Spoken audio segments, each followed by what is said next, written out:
I will be doing problem number 53. A time-dependent force F equals to 8I minus 4tjn, where t is in seconds, is exerted on a 2 kilogram object initially at rest. At what point will the object be moving with a speed of 15 meters per second? How far is the object from its initial position when its speed is 15 meters per second? Through what total displacement has the object traveled at this moment? Okay, so first of all, let's notice that the problem doesn't say anything about where the object is, or whether it's like lying somewhere, uh, like on a table or anything else. It just mentions that there is a force being exerted on it.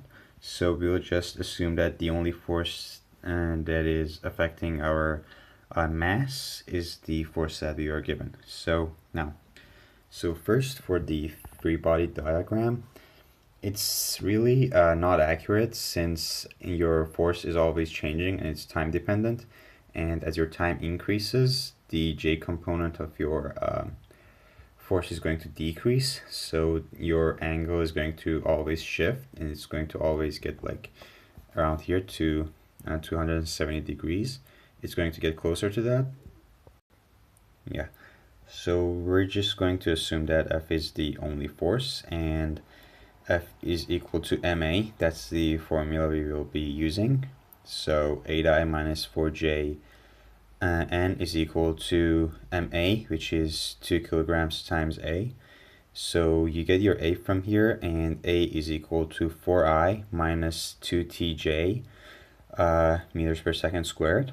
Now, so since F is time dependent, so your acceleration is also going to change as the time goes by.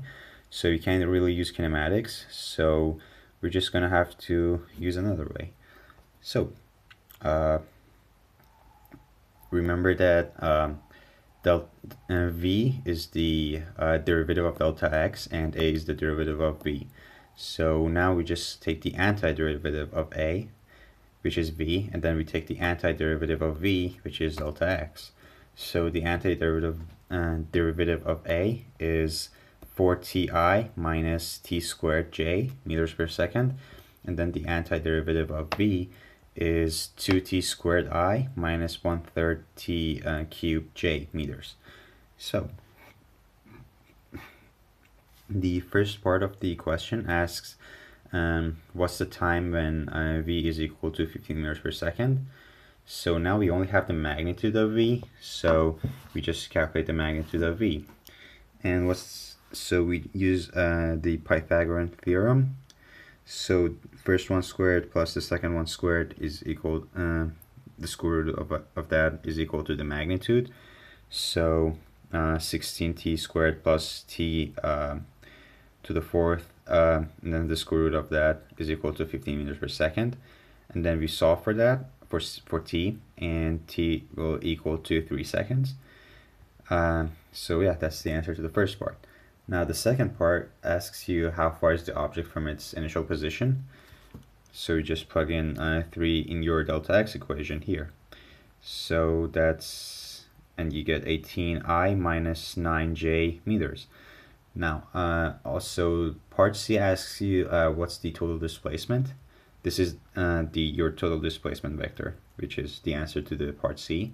And then you just use Pythagorean theorem again to get the magnitude of delta x, which is 20.1 meters.